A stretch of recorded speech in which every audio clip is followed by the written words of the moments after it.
সজ্ঞানে আপনার জ্ঞান থাকতে যদি কোনো অপরাধ কার্যক্রম করেন আপনি, তাহলে প্রাকৃতিকভাবেই সেই অপরাধের শাস্তি আপনাকে পেতে হবে। দেশ রূপান্তরের একটা খবর। ইত্রামির একটা সীমা আছে, পুলিশকে সাবেক খাদ্যমন্ত্রী কেন এমন কথা বললেন একটু বিস্তারিত পড়ি। সাবেক খাদ্যমন্ত্রী ও আওয়ামী লীগ নেতা কামরুল ইসলামকে আদালতের এজলাস কক্ষে নিতে লিফটে না তুলে সিঁড়ি দিয়ে হাঁটিয়ে নেওয়ায় ক্ষোভ প্রকাশ করেছেন তিনি। এক পর্যায়ে পুলিশ সদস্যদের উদ্দেশ্য করে তিনি বলেন, ইত্রামির একটা সীমা আছে, ফাজলামো পেয়েছেন নাকি?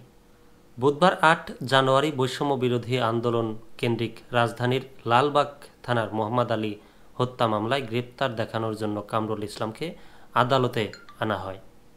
এদিকে রাষ্ট্রপক্ষের আইনজীবীর অভিযোগ, আদালতে এলেই তিনি পুলিশ ও আইনজীবীদের সঙ্গে ঝগড়া করেন।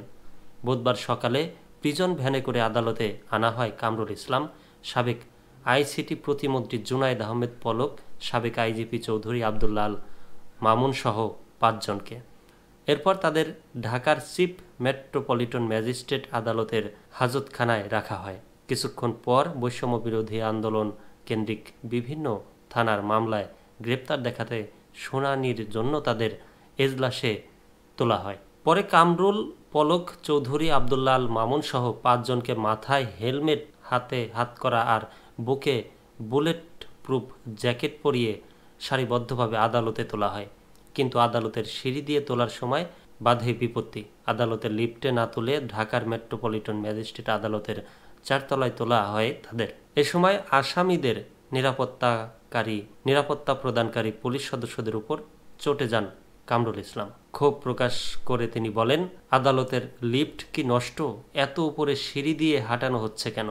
জানতে চেয়ে এক প্রকার চেঁচামেচি শুরু করেন তিনি। এ সময় পাশ দিয়ে হেঁটে যাওয়া আইনজীবীরা বলতে থাকেন, আদালতে আপনারা লাগিয়েছেন নষ্ট লিফট। এরপর কামরুলকে পুলিশ সদস্যরা সিঁড়ি দিয়ে উপরে ওঠার সময় হাত ধরে সহায়তা করেন।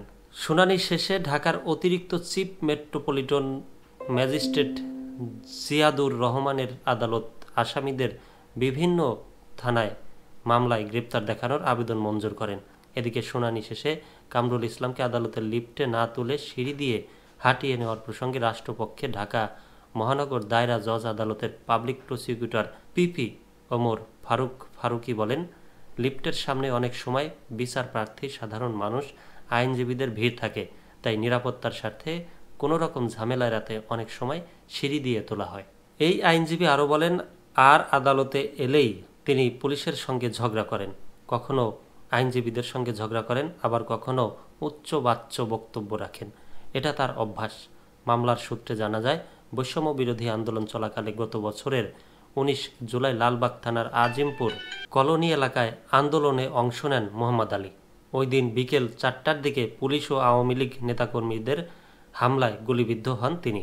এরপর ঢাকা মেডিকেল কলেজ হাসপাতালে নেওয়া হলে সেখানে তার মৃত্যু হয়। এ ঘটনায় গত বছরের ৩০ ডিসেম্বর লালবাগ থানায় হত্যা মামলা দায়ের করা হয়।